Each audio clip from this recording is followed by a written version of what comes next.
ሃይ ጋይስ አይ ቲንክ ይሄ መጨረሻ ቪዲዮ ነው የሚሆነው በዚህ አካውንት ላስት ዋርኒንግ ላይ ያለው አካውንቴ ኦልሞስት ሁሉም ቪዲዮዎች ጠፍተዋል።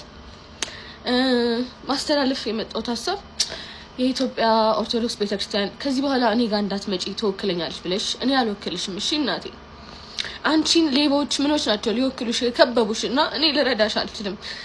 እነሱ 30-60 እየተካፈሉ ከነዲያን ጋር እነሱ ይጠብቁሽ። እኔ መጥቼ ካስቀደስኩብሽ ጸበል ከተጠመቅኩብሽ እናት ከሆንሽኝ ለኔ ቤተክርስቲያን ይበቂ ነሽ። ዝም ብላችሁ እንጂ እኔ የገዳም ማስታወቂያ ከሰራው ዘመን የለኝም ነበር። እኔ እኮ ተጠግቼ አምላኬን ፈልጌ ተጠግቼ ጭራሽ ከአምላኬ ርቄ የቤቱ ተክሏ መሆኑን ታስተምሩኝ ትቼ ወጥቼ መጨፈር ከጀመርኩ ቆይቻለሁ። ዝም ብላችሁ ነው የተነሳችሁብኝ።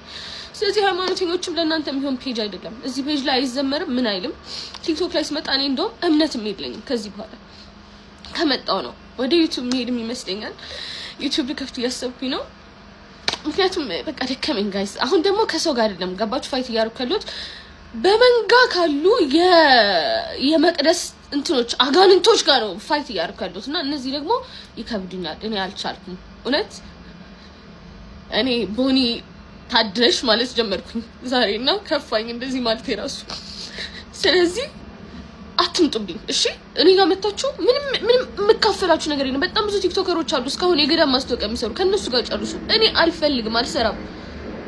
ጣልቼው ነው የወጣሁት። መጨፈሩ መርጫለሁ። ብር ከመብላት ከገዳማውያን ከነዲያን ብር ከመብላት መጨፈሩን መርመጥመጡን ሞክሬያለሁ። ከ10 ጻድቅ ጋር ከመዋል ከ100 ኃጢአተኛ ጋር መዋል መርጫለሁ። አምላኬንም እዛ ነው ያገኘሁት። ስለዚህ ተመችቶኛል። አታስቡልኝ ለኔ። ከዚህ በኋላ ግን መዝሙር ስለማታዩ እኔም ስለማልሰራባችሁ አንፎሎ አድርጋችሁ ከፔጅ ይወጡ እሺ። ስንት አይነት ብልግና በሚሰራበት አገር የአንድን ሴት ልጅ ህይወት ለማጥፋት ይሄን ያህል ከፍና ዝቅ አትበሉ።